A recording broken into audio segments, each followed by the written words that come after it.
hello.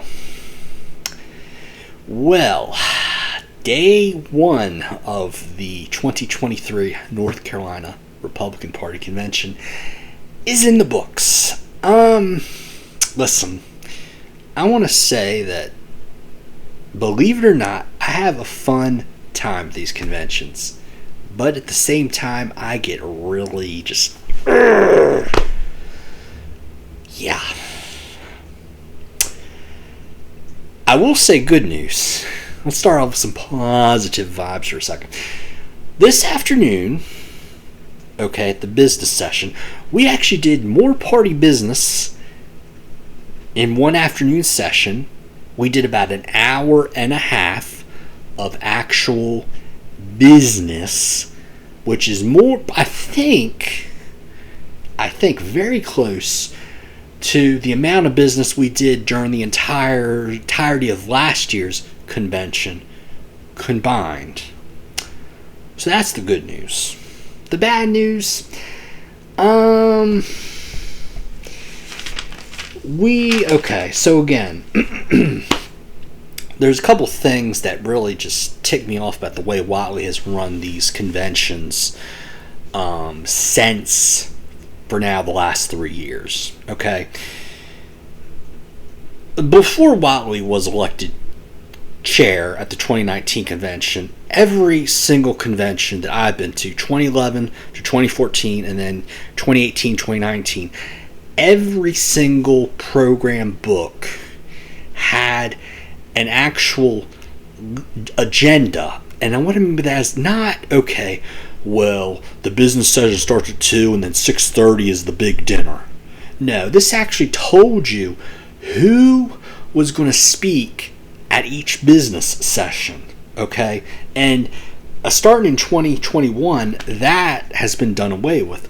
So now, we as the delegates, the ones that pay at least $75, and then most people also shell out hundreds of dollars for hotel, probably at least $100 for gas, and over $100, $200 for food to feed themselves during this weekend, right?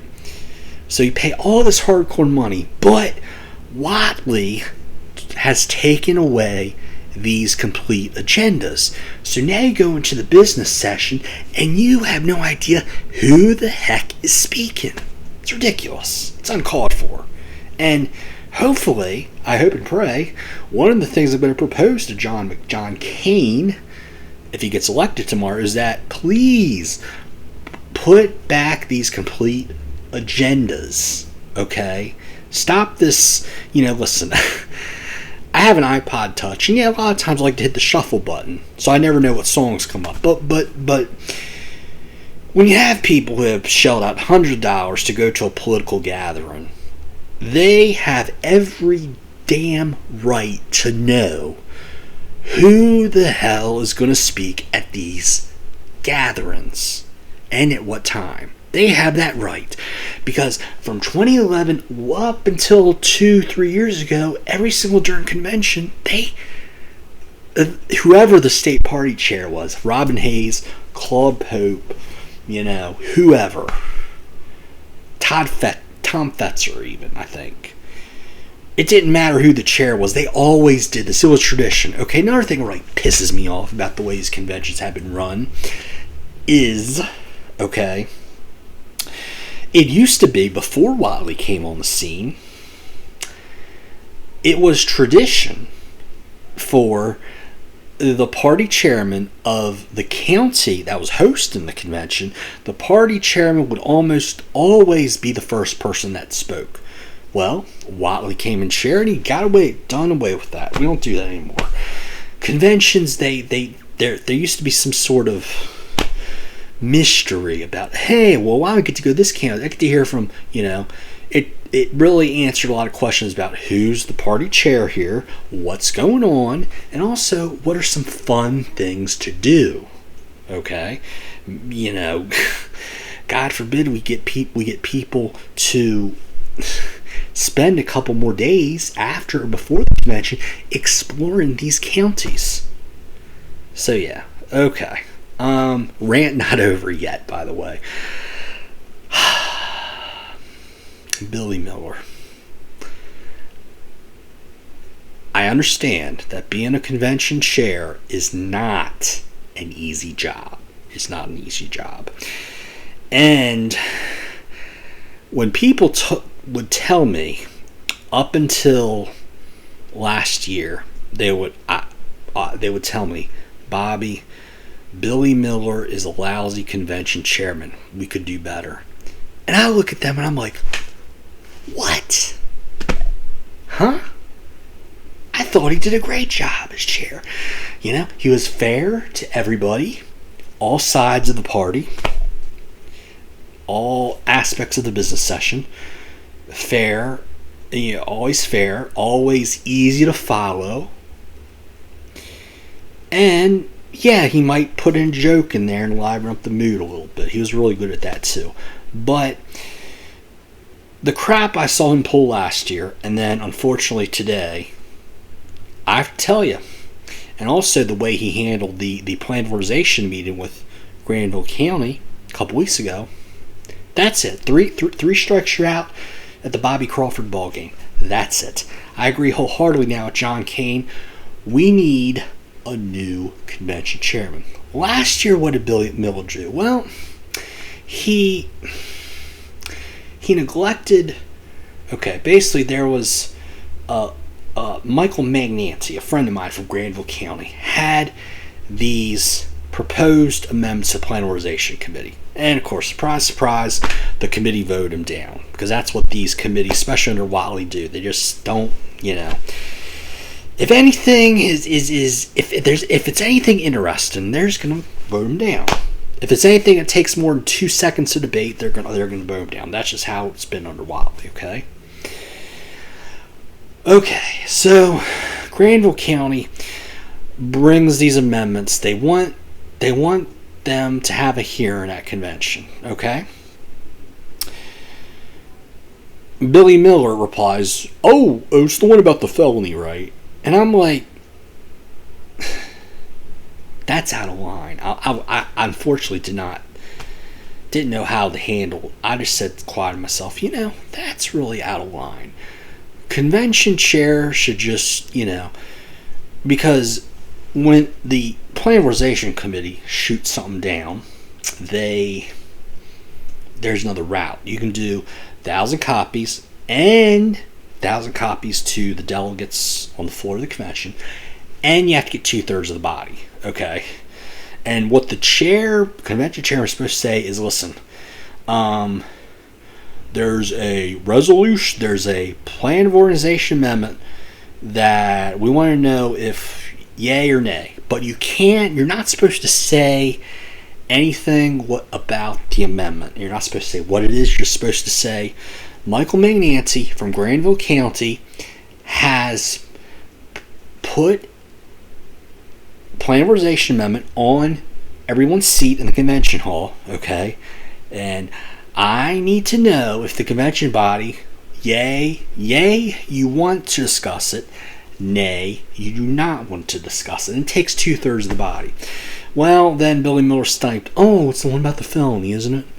Not supposed to say that. Okay, then fast forward to today.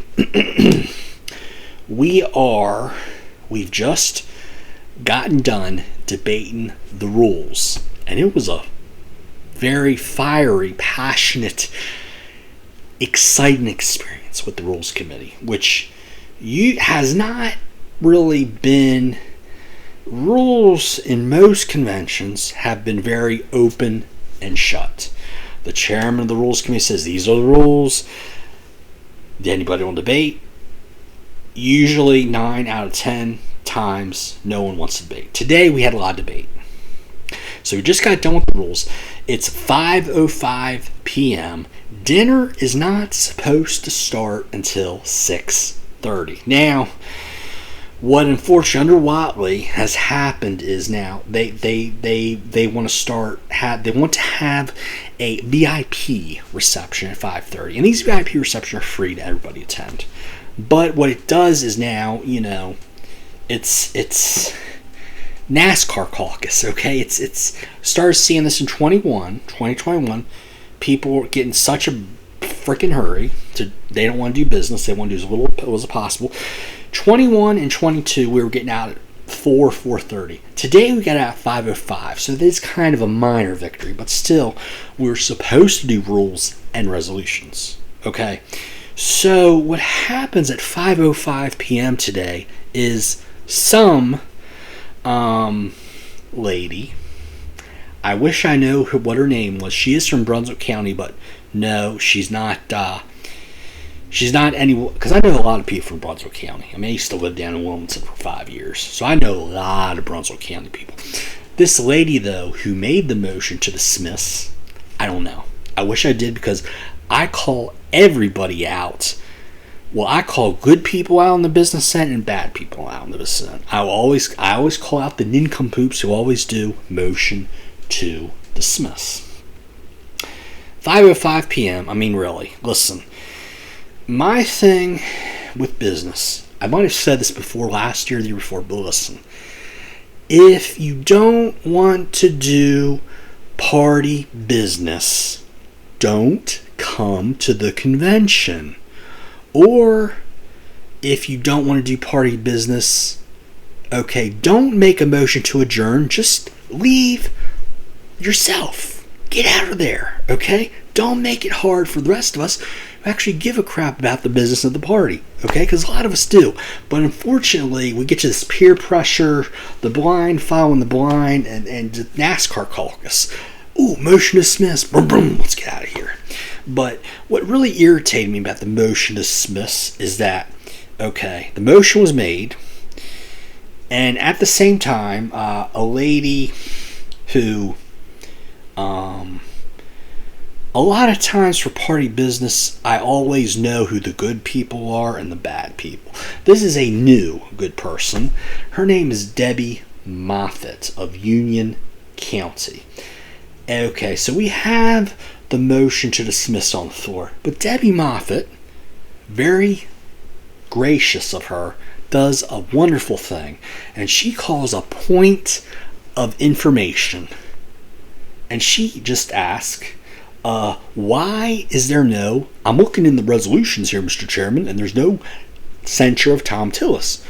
And she wants to know, why did it not make it in the report? And Billy Miller, of course, well, probably was going to say is, well, you're going to have to go to the committee chairman. But that's not the thing that disgusts me the most about Billy Miller. No, what disgusts me the most is after that, we go back to the motion to dismiss. And Billy Miller should have just kept his mouth shut and said, motion to dismiss, ayes, and then the yay and nays. But he did not do that. No, what Billy Miller said was, assuming we dismiss. Yeah, he did that. So, and I'm like, oh no. Are you freaking kidding me, Billy Miller? What he did was okay, said, assuming we dismiss, we're going to back here at 9 o'clock tomorrow morning. Yeah, so what happens there, I was like, oh no, this is, we're out of here. You know, there's no way that, and sure enough, okay, what happens when he did something like that is he influenced the vote. Then he says, assuming we dismiss. I'm like, wait a minute. No. Okay. So you take the assuming we dismiss, you take the remark last year, oh, the one with the felony on it. And you take his behavior a couple weeks ago during the plan of organization amendment conflict with Granville County. You take all that and you say, you know, Billy, thank you for serving this party as chairman for 25 years, but can't have this anymore. I'm a huge fan of watching pro football. This is kind of the equivalent of, you have a good field goal kicker who makes 85 to 88% of his kicks. Very reliable kicker, one of the best in the league. And the problem is, though, we've had now two playoff games where you miss a kick that if you made the kick, we would have won the game. But he cost us 2 playoff games in the last 2 years. Thank you for serving us as a good kicker for the last, well, kickers don't usually kick for 25 years, but for the last few years. Thank you very much, but time to move on. So that's where I'm at with Billy Miller. But I posted something about this on my Facebook page, and I had a buddy of mine who unfortunately left the GOP because of some of these similar shenanigans. And he was talking about, well, back about 10 years ago, he remembered people would do quorum calls to try to end business. Okay? But the thing about the quorum call was, at least there was an element of suspense. Because what happened with the quorum call is that, you would have AJ Dowd go around, take your seats, lock the doors, and you would count people. And basically you would count people in the room. Okay, let's say there's 1,000 delegates and your quorum is 501. If there's 502 people remaining in the convention hall, you can still do business. And there's this whole fun element, suspense with, quorum call. Okay. Do we have enough people? Oh, we do. Good. We can continue. Okay, and some people, when this quorum call, there are a few people that leave. Okay. But it's nothing like motion to dismiss. When somebody makes a motion to dismiss, and then you have the convention chair who's supposed to be unbiased, okay, supposed to be down the line neutral, and he's not. And then you add, assuming we dismiss. Okay, somebody hears motion to dismiss. I mean, most of them are just motion to dismiss. We get to leave now, and they're like, yay, instead of like people like me who are like, no. We are here as Tom Heitman, a man who I have a lot of issues with Tom Heitman, going back to my time in New Hanover County. He was a wacko bird, to say the least. You know, he's like, he didn't get his way, so he left the party, went libertarian. But I will tell you that there was a couple conventions where he was like, we are here to do party business. And I agree with him on that. So thank you, Tom Heitman, for that, at least. So yeah, everybody left. The NASCAR call is vroom, vroom, vroom, vroom. But the real shocker, well, there were two shockers. You want to hear the big shocker, or you want to hear the big gunshot wound, or you want to hear the little paper cut first? Okay, let's go with the big gunshot wound first. Okay. We need to talk about, and listen, going into this, I knew the Planarization Committee has been weaponized. The Resolutions Committee, sadly, and I used to have a lot of respect for Philip Stevens, and that's over. So, resolutions, planarization, platform, I think, has always had a good, at least in the time Julie Emmons has been platform chair since I think 2019 or 18. Before that, there was Mary Jo Shepard, and Mary Jo Shepard manipulated the at-home births amendment back in 2011, 2012, and 2013 and 14, I believe. But Julie Emmons, in my experience, and from what I've seen, her work on the platform committee has been good quality work, and in my opinion, she's always been fair to all wings of the GOP. So my hat's off to Julie Emmons. But now, today, found out that unfortunately, along with planarization and the Resolutions Committee, also we have the Rules Committee has been weaponized.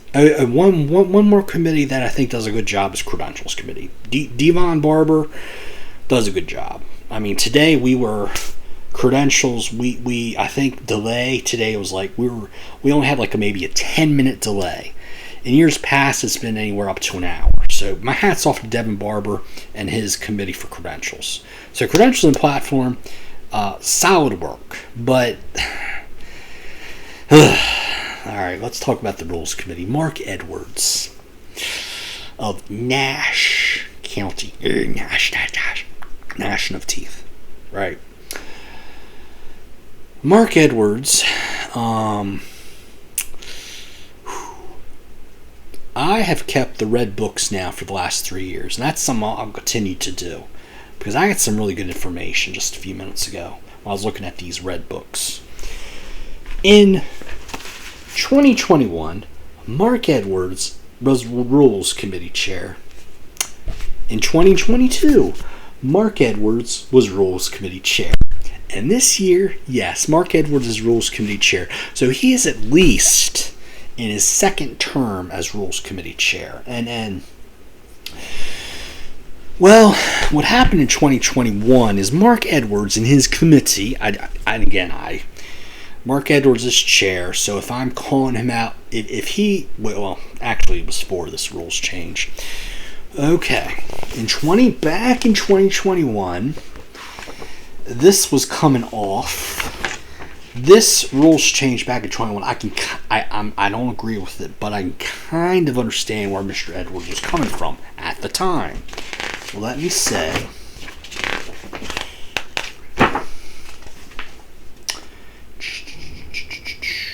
Rule 6B, Rules, Plan of Organization, Platforms, Resolutions.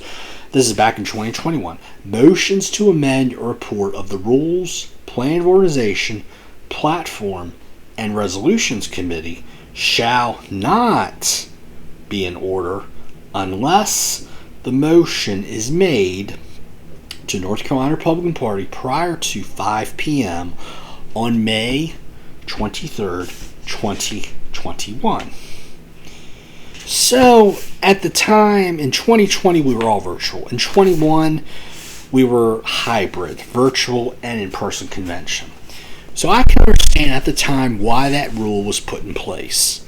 Now, fortunately, at the convention in 2021, the great Carl Miska and a lot of his his allies, pro-liberty allies, I should say, Carl Miska said something to the degree that this is terrible, this takes all the fun spot nude out of conventions, and this rule, 6AB, was voted down. So that year we had a pretty fun convention, although we had a little bit of the NASCAR caucus, but I don't think it was pathetic as we've seen last year and this year so far. In 22, it was never brought to committee and was never voted in. Of course, last year, though, we had a huge NASCAR caucus. We had like 45 minutes worth of business during the whole entire convention, which was pathetic. Unfortunately, this year, Mark Edwards decided to bring this rule back. Okay? Let me read this to you again, just to review. Now, this is similar text, but different numbering and wording a little bit. Rule 5BA, Rules, Plan of Organization, Platform, and Resolutions. Motions to amend a report of the following committees, Rules, Plan of Organization, Platform, or Resolutions shall not be in order unless a motion is made to the respective committee chair 10 days prior to the convening of the convention. Okay? Alright. And I looked at that when the committee reports came out 30 days ago. I'm like, what is going on? And honestly, it's kind of, it is kind of, I kind of blame myself, unfortunately, a little bit that I did not immediately go to the committee chair and send him email and we'll say, listen, Mr. Edwards, thank you for serving on the Rules Committee, but this rules change is crap. Deep crap. I didn't do that. And I was talking with the great Fern Schubert this evening, and I mean, she's pretty plugged in, and she and a lot of her allies down in Union County, they didn't even know and were not educated on this rules change either. So to some degree, this was, do we really want to shock the delegates with this taking this rule out. But let me say this. Okay.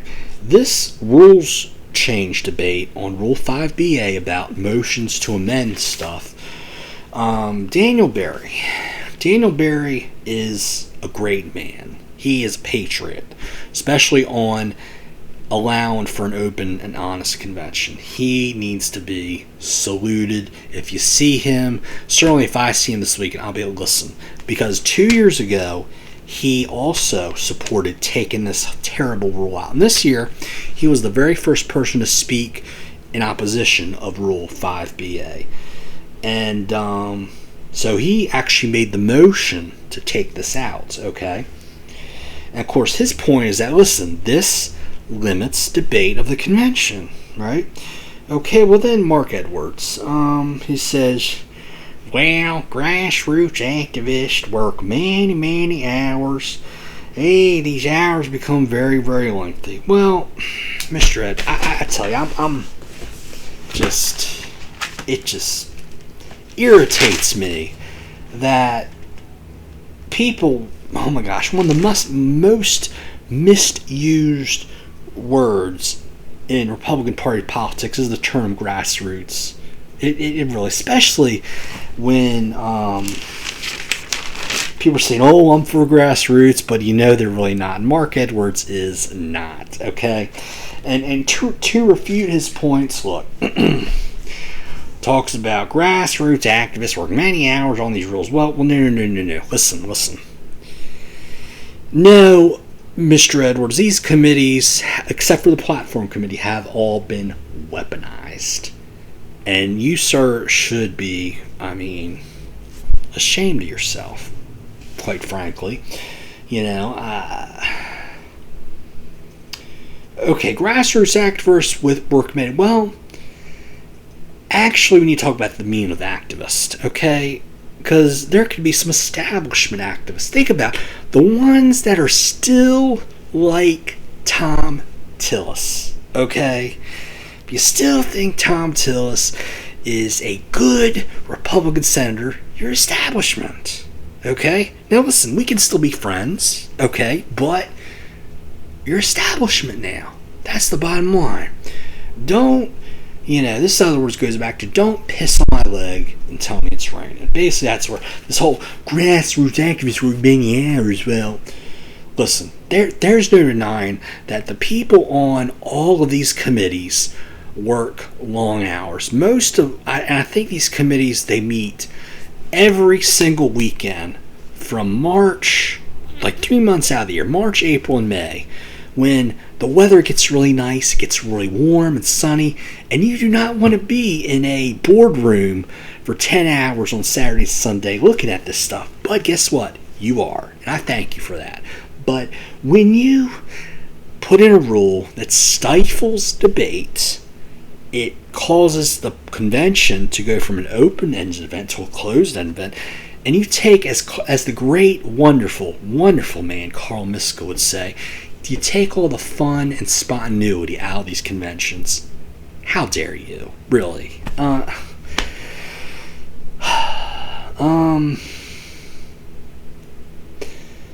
Okay, now we'll talk about another excellent man. Listen. Steve Radner of Beaufort County. You, sir, I love you. Let me say, I love you, Steve Radner. I really do, okay? It's a brotherly love. It's a younger brother to an older brother kind of love. This is not any of that homosexual kind of love. I want to be perfectly clear about that. But Stephen Radner is excellent.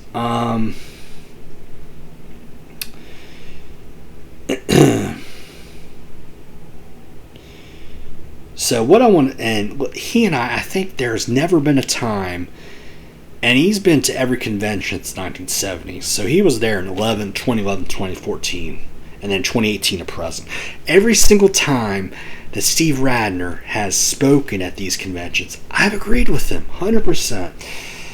And what he says is, look, and he was excellent today. I should have gotten my phone out and taken a sound bite. I'm going to have to do that. I hope tomorrow he's going to speak on this. But today he said something to the lines of, this is a offensive to the delegates and the grassroots. And this goes against the notion of an open convention. And I wholeheartedly agree with him. Then we have Larry Shaheen from the Rhino village of Mecklenburg, and he opposed it. There's a surprise, as Joe Pesci on My Cousin Vinny would say. Larry Shaheen says we should get business done and not have any, because too often times in the past we don't get to all the business, and then we try to go to the executive committee, and the executive committee is always in a hurry kind of thing, blah, blah, blah, blah, blah, blah, blah. Then we have McDowell County. I forget the person's name. Says I think it was what was his name?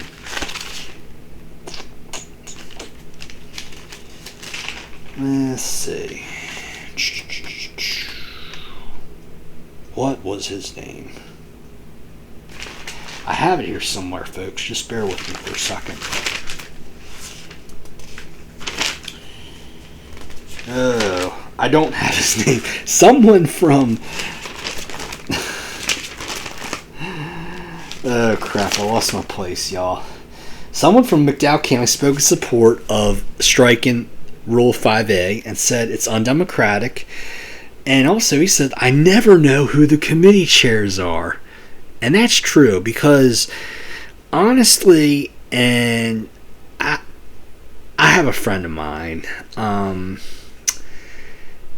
He's been involved in the NCGOP for a long time. He lives in Guilford County. I respect him as a person, but he tends to lean a little more establishment. Well, there was another incident with someone also in Guilford County. He says, listen, all you got to do is, it's very easy to look up the committee chair and send them an email. Well, actually, it's not. You have to go to this link, this link, this link, this link, this link. And I think a lot of times you have to actually write executive director of the NCGOP to get that information. It's hard to get. So the gentleman from McDowell County is absolutely correct. Okay. Okay, so what happened here was there's a motion and debate. Okay. Now, we had to get 2/3 of the vote. We did not. It was 464 to 403. But there were only 867 delegates voting, and we had 1,820, apparently. So, my thing is, what on earth compelled 900 people not to vote? Now, there was someone from Guilford County who did not vote either way. I'm not going to say his name, because it'll embarrass him, and he might, not like me too much. But we're fairly good friends. But this person did not vote either way. So, and I think there are a lot of other people like this person too on that vote. Okay, now we're going to talk about electronic voting. Okay, and again, the great Carl Miska of Craven County said, look, I have a problem with the language in the rules that talk about electronic voting. He made a motion to go to paper ballots controlled by county chair with an equal number of observers with photo ID. Okay. And his statement of support for this was back in 2017 in Wilmington. We did paper ballots, and he said it worked very well. Well, John Stewart, who is... I like John as a person, and I salute his passion and desire to serve in the NCGOP. Okay. He's a Republican. I'm a Republican. The problem is, in all the conventions I've been to, 8 or 9 of them now, there's only been one time when John and I have ever agreed on these inter-party matters. Okay? So, he's a good Republican, but on the inter-party stuff, him and I are worlds apart, unfortunately. John Stewart said, well, the party needs to get over the fear of technology. This electronic ballots are quick, efficient, and accurate. Lynette Ramsey of Caldwell County, who is trending a little bit more establishment these days, but actually did good on this electronic vote. So look, this is about election integrity and having security in the process. Well, of course, Mark Edwards, just un desastre, Mark Edwards. Oh my gosh. Mark Edwards said, we have 1,800 delegates here, and there are 100 counties, and then we gotta do weighted votes, so that's gonna take hours and hours, man. Well, then Christy Wesson of Wake County asked some very good questions, and she even made a point to say, listen, I'm for paper ballots because I've had difficulty of downloading the voting app on my phone. And then she asked some point of information. She said, who created the app? And are they tracking us? And what's going to happen if I put this app on my phone? Some very good, legitimate questions, okay? Well, then we have another. Harold Mendelson has been in a couple of my videos in the past. He's also a establishment man. He says, it's going to take too long, not enough time to do business. Well, then we have the great, I love you, Steve Radner, I really do, man. He said, look, I've been attending every single North Carolina Republican Party convention since 1973. When it was in Dorton Arena in Raleigh. He says that there was a much bigger crowd than this. I love you, Steve. What a great guy. And he also said, look, there's no info on the company voting or 2021 or 2023. So, I don't do this. So.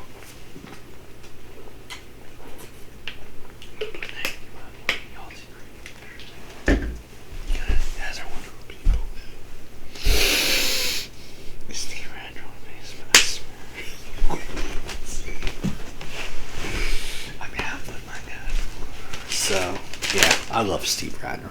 Love Steve Radner. Okay. Now we had an amendment to strike the photo ID. It passed. I didn't know how to vote on this. I stayed neutral on this one because 1.2 not have the photo ID get ballots was that, well, the person was already verified through the Credentials Committee, make sure their photo ID and their voter registration record is accurate. But then, on the other hand, I also go back to this election integrity thing, which Michael Whatley has been blowing his trumpet for the last 4 years on election integrity. Yet. And he talks about, well, we need paper ballots in the general election, and we need a machine that does not communicate with the internet. But yet, when Michael Whatley is run for chairman, he wants to go electronic voting. That's just, oh my gosh. Have you had enough of this crap yet by the Whatley and his folks? Yeah, I have too. Oh my gosh. Points of information from someone from Mecklenburg County said non-electronic is non-electronic vote not in, wait a minute, let me see. Okay. Non-electronic voting, is it still permissible if paper ballots are voted in? And the answer to that is no. Everybody has to do electronic voting. Another one said, how am I supposed to vote? I'm a Jew. I celebrate Shabbat from Friday sundown to Saturday at sundown. And one of those things about the holidays, you can't use anything electronically. But it did say the chair would allow religious exceptions. And this person is a first-time Republican, and I support her for your very first convention. You're always a little nervous. You don't know what's going on. This particular lady knew exactly what to say and did a really good job with her point of information. I unfortunately did not get her name. Wish I did. We have Margaret Akis of Cherokee County, who just friended me on Facebook a couple hours ago. Thank you, Margaret. You're great, by the way. I love all your videos and everything. Margaret said supports the paper ballots because of complete transparency. Transparency helps everybody. I could not agree more. Excellent. Then we had an amendment. This was like an amendment to the amendment to the amendment. Angela Hawkins of Wake County wanted to put an amendment that said, okay, let's do paper ballots, but they should be printed out at a central location by NCGOP staff. And she used an example from the Wake County Convention. Well, then the great Granville County delegation opposed this and said, well, our county chairs know who we are and we can vote quicker without central location. And my biggest concern with this central location NCGOP staff was I think that there would be a conflict of interest because the NCGOP staff was ultimately hired by Michael Watley, who is running in an election, right? Conflict of interest, right? Okay, point of information. How do we know people are in the room when voting on the app? And then point of information, Christina Williams of Elizabeth City, Pasquotank County. How's the app being developed? Unfortunately, the paper ballot motion fails. Okay. And then the clerk of Mecklenburg County says votes to call the question, end debate, and we go to voting on the whole rules package. Okay. Then Daniel Berry, again, excellent job today, Daniel Berry, says, look, if 2023 rules fail, then, okay, if the 2020 rules package fails, in other words, it does not get 2/3 of the vote, can we go back to the 2022 package? This is a brilliant, excellent question by Daniel Berry. So there you go. And unfortunately, not everyone, the light bulb went off for me.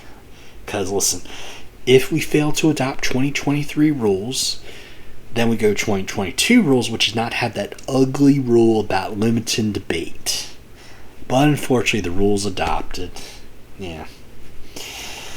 Then we had someone from Brunswick County ask, what is weighted voting? And Billy Miller did a pretty good job at that point of explaining that. And I'll talk about weighted voting on another video, okay? Okay, and then we're back to Mrs. Moffat talking about why no telecensure. Okay, so let me go.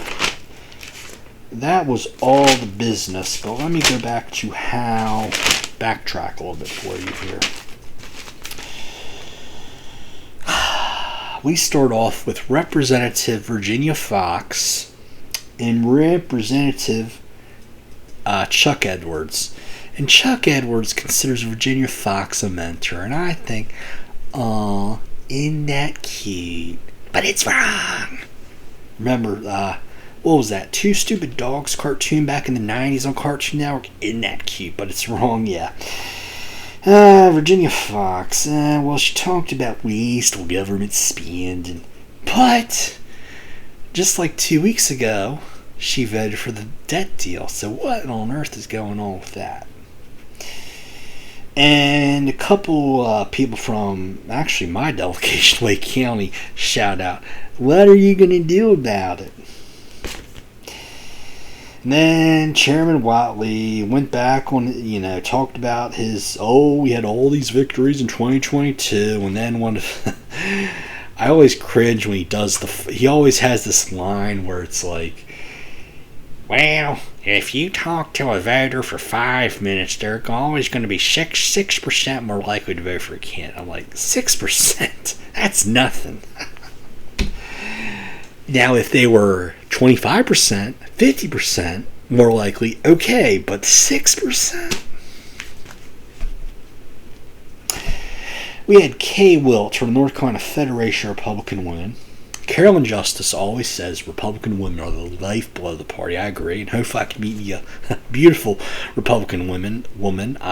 So if you're at the convention this weekend and you see a lady who is, I like curly blonde, curly long brown hair, about early, mid-40s. Yeah, I like them a little bit older, okay? So sue me, whatever. But if you see one of those, let me know and hook me up, please. But anyway, North Carolina did 30% of the GOP activism in America last year.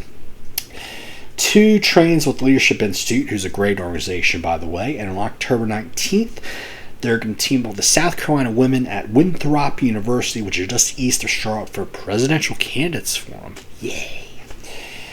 I want to talk about Kathy Truitt, who done not so great, but she did talk about protecting the integrity of women's sports, no men in women's sports, and okay. Cody Miller, awesome guy, standing ovation, fired up, helped stand against wokeness at High Point University. Catherine Whiteford, the YR's First Nation YR Legislative Caucus, run for national co-chair of the YRs, just got married. Congratulations, Catherine. Mike Halsey, Department of Insurance Commissioner, who I voted for his opponent last time, and I'm really sorry, Mike, because you've done a really good job. You won me over for 2024, by the way. Running for the election. Yeah, my support, Mike. Tyrus Tatum, Federation of Republican Men, just re-elected president. New clubs in Iredell and Montgomery. No national federation yet, but they're working on it. Says someone has to turn those escalators back on. I could not agree more. And he says, we get no funding from the GOP yet. Watley he's shelling out bonuses, big, like $10,000 bonus. Wow, that's, if my employer gave me $10,000 for a holiday bonus, man, I'd have my car paid off by now. But already, I just, it's like have 5.5 years left on that. But no fund from GOP, but need raffle tickets for guns. Well, I'm a little short on time right now, but I will talk about the other speakers a little bit later. I'll talk to y'all later. Bye-bye.